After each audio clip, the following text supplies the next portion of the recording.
సరేనమ్మా, నువ్వెక్కడున్నావో ఒక ఫోన్ చేస్తే సరిపోయేది కదా. నువ్వు ఏమయ్యావో తెలీదు, ఫోనేమో తీయట్లేదు. మాకు ఎంత టెన్షన్ వచ్చిందో తెలుసా? నీకు ఏమైందో, ఎవరైనా ఇబ్బంది పెట్టారా అని చాలా ఆలోచనలు వచ్చాయి. ఇదిగో ఇప్పుడే వెళ్ళి పోలీస్ కంప్లైంట్ ఇద్దామని బయలుదేరాం. సర్లేరా, అయిపోయిందేదో అయిపోయింది. ఇంతకీ అమ్మాయికి ఎలా ఉందమ్మా? పర్లేదమ్మా, జాగ్రత్తగా ఇంటి దగ్గర దించేసి వచ్చాను. మంచి పని చేశావమ్మా. ఇలా రా, ఈ నగలన్నీ చూడమ్మా.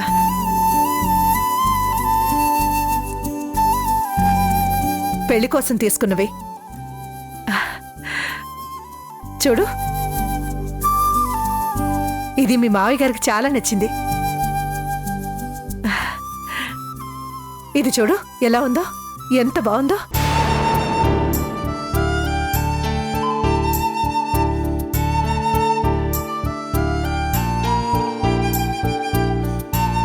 చాలా బాగుంది.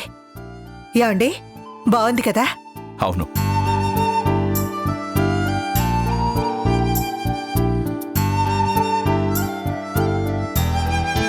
ఇది ప్రధానం చీరమ్మా. ఈ రంగు నీకు చాలా బాగుంటుందని నేనే తీసుకున్నాను. ఎలా ఉందో చెప్పు.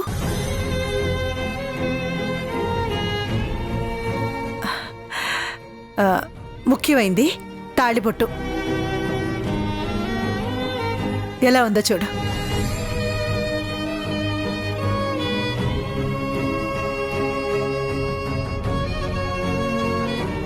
శివరాం, నా భర్తడి ఎక్కడ? నా పాపని నాకు ఇస్తావా? నా భర్తని నాకు ఇస్తావా? వాళ్ళు నాకు కావాలి. కావాలంటే నీ కాళ్ళు పట్టుకుంటాను. నాకు నా ప్రిన్సే కావాలి. నా శివరాంని నాకు ఇచ్చేయి.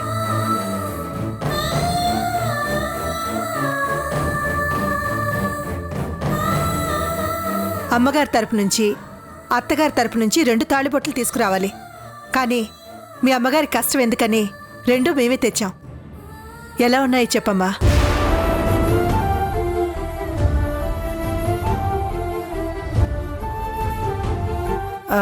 అమ్మ చంద్రిక, ఈ నగల్లో గాని చీరల్లో గాని నీకేదైనా నచ్చలేదంటే మనం వెళ్ళి మళ్ళీ మార్చుకోవచ్చు. చూడు, నీకు నచ్చాయా?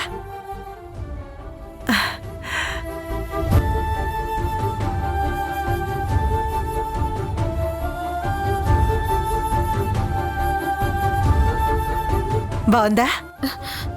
అమ్మా, నాకు మస్తు తలనొప్పిగా ఉంది.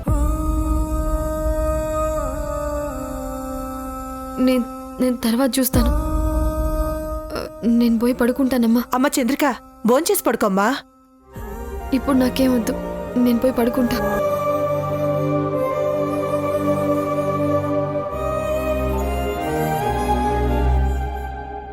ఏంటండి అలా వెళ్ళిపోయింది?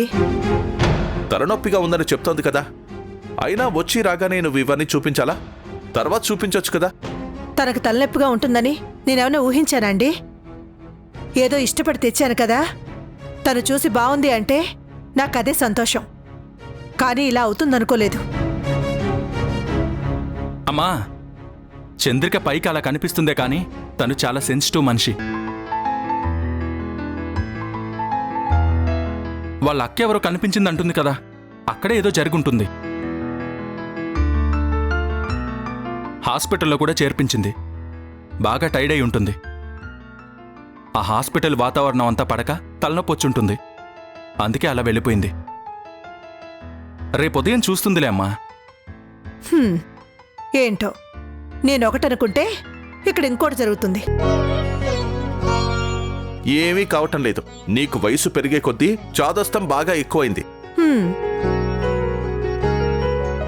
ప్రతిదానికి టెన్షన్ పడిపోవడం పెరిగిపోయింది. ఒరేయ్, రేపు మీ అమ్మని హాస్పిటల్కి తీసుకుపోయి బీపీ చెక్ చేయించు. నాకే మరి బీపీలు షుగర్లు ఉన్నాయి. మీరందరూ మంచి ఆరోగ్యవంతులు. అమ్మా అలా ఉంచు, నేను తీస్తానులే. ఇదిరా మీ అమ్మ పరిస్థితి.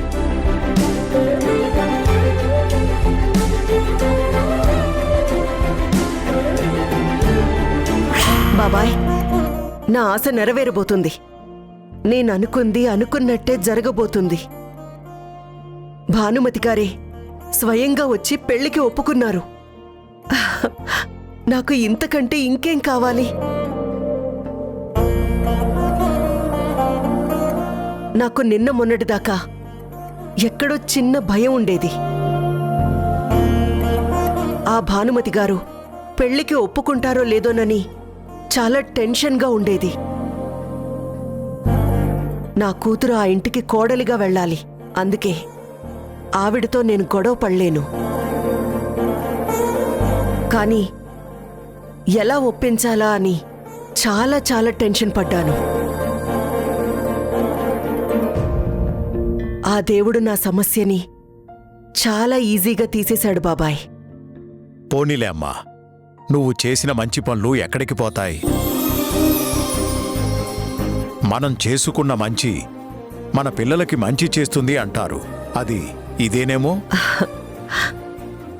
వెంటనే ఈ విషయం తారకి చెప్పాలి బాబాయ్. తారెక్కడా? తారా! తను జిమ్ముకెళ్ళిందమ్మా, వచ్చేస్తుంది. ఇదిగో తారొచ్చేసింది. తారా, వచ్చావా? రా కూర్చో. నీకోసమే ఎదురు చూస్తున్నానమ్మా. ఏంటమ్మా ఇంత హ్యాపీగా ఉన్నా? చాలా ఎగ్జైటింగ్ గా కనిపిస్తున్నా.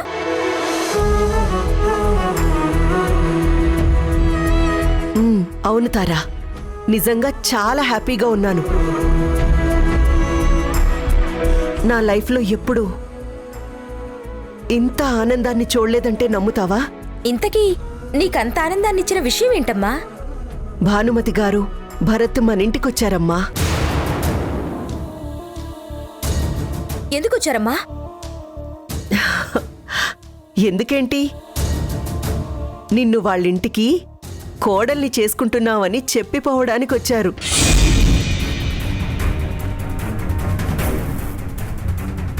ఏంటలా చూస్తున్నావు? నమ్మలేకపోతున్నావా? నేను నమ్మలేకపోయాను. స్వయంగా ఆవిడే వచ్చి నిన్ను కోడలిగా చేసుకుంటానని చెప్తుందని అస్సలు అనుకోలేదు తారా.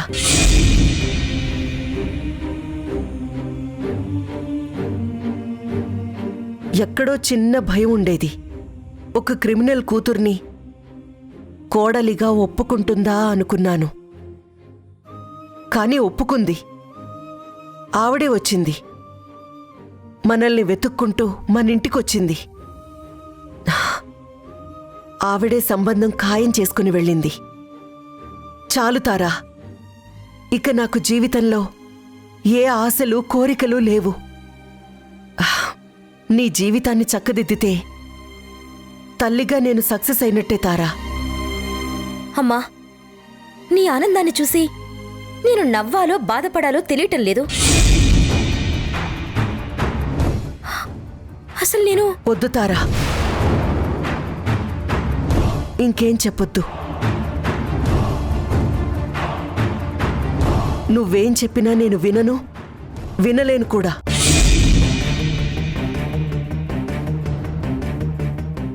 ఎందుకంటే జీవితం నీకంటే ఎక్కువగా నాకెన్నో పాఠాలు నేర్పింది. నేను పడినన్ని కష్టాలు, ఎదుర్కొన్న సమస్యలు అన్నీ ఇన్ని కావు. వాటి నీడ కూడా నీ మీద పడకుండా చూసుకోవాలి. లేదంటే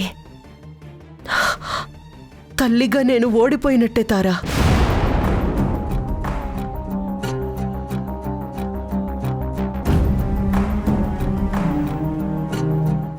నీకో విషయం చెప్పనా?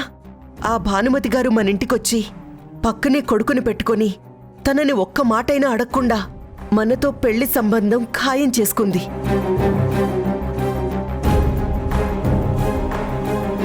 మేము మాట్లాడుకున్న తరువాత అప్పుడు భరత్తో చెప్పింది. అతను మరో మాట మాట్లాడకుండా నీ ఇష్టమమ్మా అని చెప్పాడు.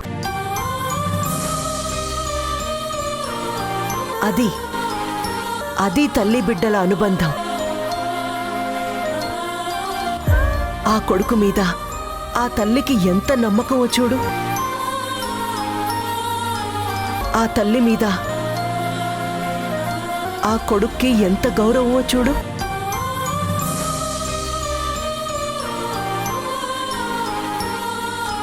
అంటే అలా ఎదురు చెప్పకుండా ఒప్పుకుంటేనే మంచి బిడ్డ అయినట్లా అమ్మా?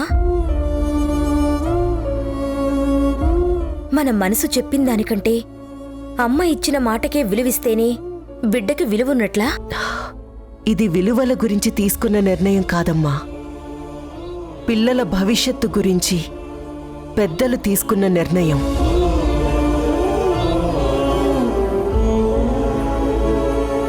పిల్లలు పుట్టగానే తల్లిదండ్రులు మా పిల్లల్ని అలా చూడాలి ఇలా చూడాలి అని కలలు కంటారు.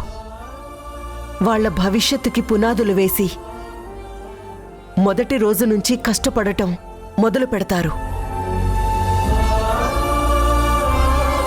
సుఖం సంతోషం పక్కన పెట్టి పిల్లల కోసం కష్టపడటం మొదలు పెడతారు. పిల్లలు అడగకుండానే వాళ్లకి ఏం కావాలో తెలుసుకున్న తల్లిదండ్రులకి ఏమిచ్చి వాళ్ల రుణం తీర్చుకోవాలి చెప్పు?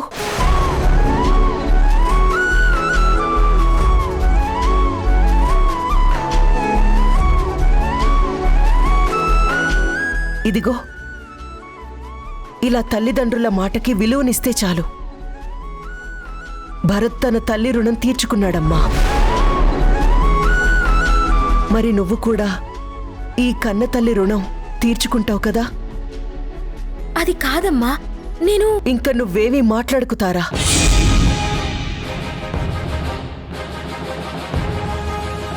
భరత్తో నీ భవిష్యత్తు ఎంత బావుంటుందో నేను ఊహించగలను.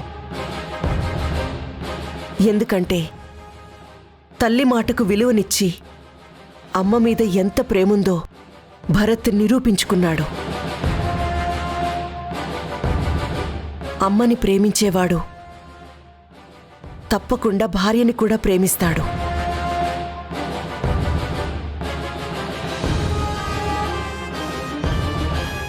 ఈ క్షణం నుంచి నువ్వింకేమీ ఆలోచించకు. నీకు భరత్కి జరగబోయే పెళ్లి గురించి మాత్రమే ఆలోచించు. తారా, నాకు కొంచెం పనుంది, నేను బయటికి వెళ్ళొస్తాను. బాబాయ్. అమ్మా,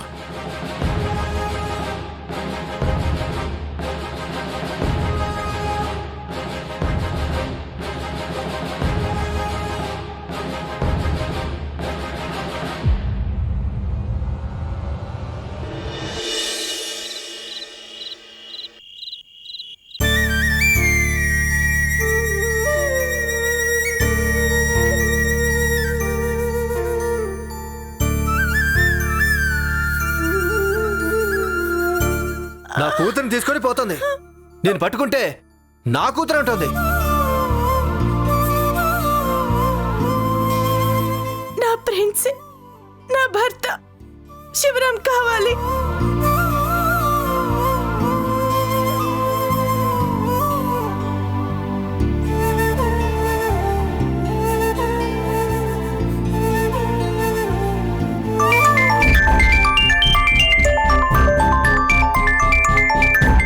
ఈ టైంలో ఈ మార్కెటింగ్ కాల్స్ ఒకటి. ఛ!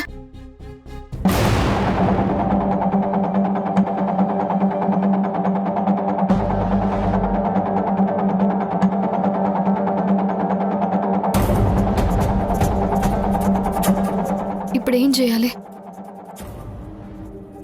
ఇటు చూస్తే పెండ్లికి అన్ని ఏర్పాట్లు చేస్తున్నారు. అటు హారిక పరిస్థితి అట్లుంది. పాప కోసం భర్త కోసం పిచ్చి దాని లెక్కన మారిపోయింది. వీళ్ళిద్దరూ దూరం అయితే హారిక నిజంగానే పిచ్చిదవుతుందా?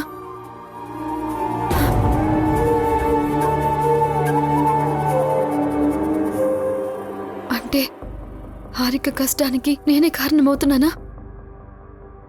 కానీ విడాకులు ఇచ్చింది కదా, నేను తప్పు చేసుడు ఎట్లవుతుంది? కానీ ఇప్పుడు భర్త కావాలని అడుగుతుంది కదా. కానీ మరిప్పుడు నేనేం చేయాలా? దేవుడా, ఎందుకు ఎందుకు నాకే ఇన్ని కష్టాలు తెచ్చిపెట్టినా? నా లైఫ్లో మనశ్శాంతి అనేది లేకుండా చేస్తున్నావు. ఇప్పుడు నేను ఏ డిసిషన్ తీసుకోవాలి?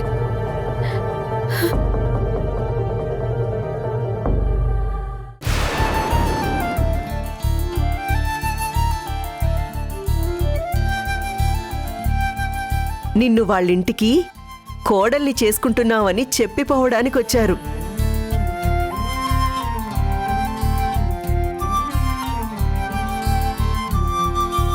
స్వయంగా ఆవిడే వచ్చి నిన్ను కోడలిగా చేసుకుంటానని చెప్తుందని అస్సలు అనుకోలేదు తారా. ఇప్పుడేం చేయాలి? నా మాట ఎవ్వరూ వినిపించుకునే స్థితిలో లేరు. ఈ పెళ్లి ఎలా తప్పించుకోవాలి? కనీసం అభిరామ్కి ఇన్ఫర్మేషన్ ఇద్దామన్నా అవకాశం లేకుండా చేశారు. ఇక్కడ జరుగుతుంది ఎలా చెప్పాలి?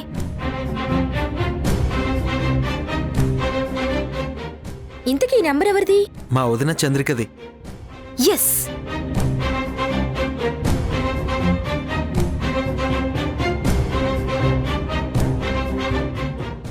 ఎస్, దొరికింది. ఇదే నెంబర్. ఒకసారి కాల్ చేద్దాం.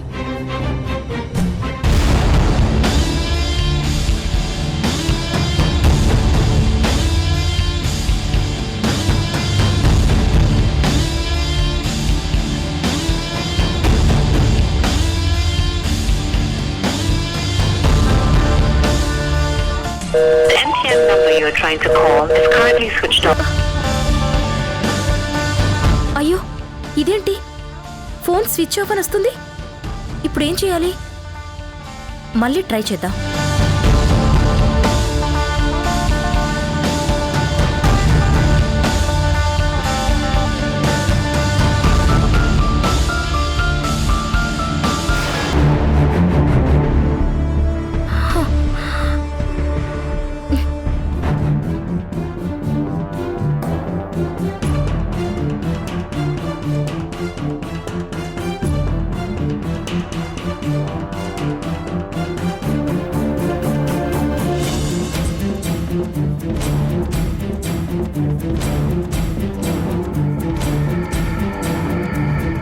శివరాం, ప్రిన్సే, ఇప్పుడేం చేయాలి? అటు చూస్తే హారిక పరిస్థితి గట్లుంది, ఈ దిక్కున చూస్తే పెండ్లికి ఏర్పాట్లు జరిగిపోతున్నాయి. హారికకి అన్యాయం చేసిందని అవుతానా? అయ్యో, నేనేం చేస్తున్నానో నాకు అర్థమవుతలేదే.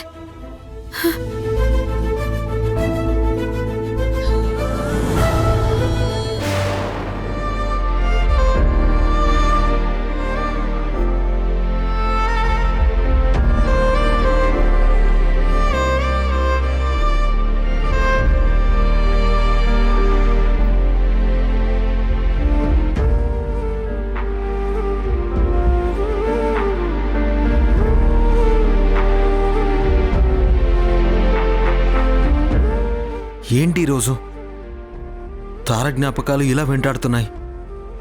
ఏమైంది? తారకేమైనా జరిగిందా? తార కూడా నాలాగే నా గురించి ఆలోచిస్తుందా?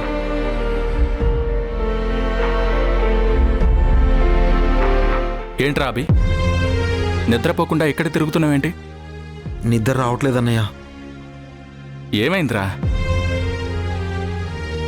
ఆ ఇంద్రసేన కూతురు తార గురించి ఆలోచిస్తున్నావా? అమ్మ నాన్న చెప్పారు కదరా. అంటే ఏంటన్నయ్య? వాళ్లతో పాటు నువ్వు కూడా తనని మర్చిపోమని చెప్తున్నావా? ఆ ఇంద్రసేన గారంటే మనం వాళ్ళ స్థాయి కాదు అని అమ్మా నాన్నకి ఆవిడంటే భయం కాబట్టి వద్దన్నారా? కానీ నువ్వు ప్రేమించి పెళ్లి చేసుకున్నావు. ఇంట్లో అందరినీ కాదని వెళ్ళి నీ ప్రేమను నిలబెట్టుకున్నావు. అలాంటిది నువ్వు కూడా ఇలా మాట్లాడడం ఏంటన్నయ్య? అమ్మా నాన్నని కాదని వెళ్ళి ఏం సాధించానురా? తిరిగి ఇక్కడికే వచ్చాను. నా జీవితం గురించి నీకు తెలియందేముంది చెప్పు. అంటే ప్రేమించడం పెళ్లి చేసుకోవడం తప్పంటావా? ప్రేమ గురించి ప్రేమికుల గురించి మాట్లాడే అర్హత నాకు లేదభి. ఎందుకంటే నా జీవితంలో ప్రేమ ఎప్పుడూ విషాదాన్నే మిగిల్చింది తప్ప ప్రేమ అనేది నాకు తీపి జ్ఞాపకం కాదు. మంచి మనిషి దొరికితే ప్రేమ అనేది అద్భుతంగా ఉంటుంది. అదొక వరంలా ఉంటుంది. అర్థం చేసుకోలేని మనిషి దొరికితే ఆ ప్రేమ నరకం కంటే చాలా దారుణంగా ఉంటుందిరా. హారిక విషయంలో నాకు ఎదురైన అనుభవం అదే. అది నీకు తెలియంది కాదు. అంటే లోకంలో అందరూ అలాగే ఉంటారన్నయ్య. అలా ఆలోచిస్తే ఈ ప్రపంచంలో ఇన్ని ప్రేమ పెళ్లిళ్ళు జరిగేవా? తార ఇంద్రసేన గారి కూతురని తెలియకముందే నేను తనని ప్రేమించానన్నయ్య. నాకంటే ముందు తారే నన్ను ప్రేమించింది. ఈరోజు కూడా తను నేనే కావాలని కోరుకుంటుంది.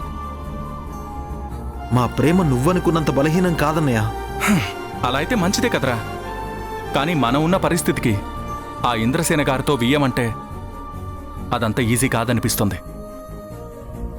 అమ్మా నాన్నల భయంలో ఒక అర్థం ఉందిరా, కాస్త ఆలోచించు. ఏంటన్నయ్య నువ్వు? చంద్రిక వదినా మా ప్రేమ ఎలాగైనా గెలుస్తుంది, మీ ప్రేమను నేను గెలిపిస్తాను, మీ పెళ్లి నేను చేస్తానని అంత గట్టిగా చెప్తుంటే నువ్వు మాత్రం ఇలా డల్గా మాట్లాడతావేంటి? ఏంటి, చంద్రిక మీ ప్రేమ సక్సెస్ అవుతుందని చెప్పిందా? అవును, చెప్పింది. మా కోసం ఆ ఇంద్రసేన గారితో కూడా మాట్లాడతానంది. అవసరమైతే ఆవిడ్ని ఎదిరించైనా మా పెళ్లి చేస్తానని చెప్పింది. అయితే ఇక నువ్వెందుకురా భయపడతావు? తను చెప్పిందంటే ఇక మీ పెళ్లి జరిగినట్టే. తను ఏం చేసైనా సరే మీ పెళ్లి జరిపించి తీరుతుంది. ఎందుకంటే చంద్రికకి ఓర్పు సహనంతో పాటు ధైర్యం చాలా ఎక్కువరా. మంచి చేయడం కోసం, తనకు న్యాయం అనిపించింది చేయడం కోసం ఎంతైనా పోరాడుతుంది, ఎవరినైనా ఎదిరిస్తుంది.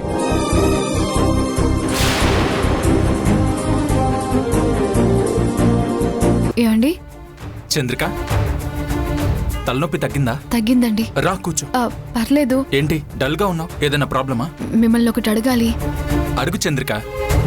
ఎందుకు అంతగా ఆలోచిస్తున్నావు? ఆ, ఆ, అది ఆ, అది పర్లేదు చంద్రిక, అడుగు. నా దగ్గర నీకు మొహమాటం ఎందుకు? నాకు పైసలు కావాలి.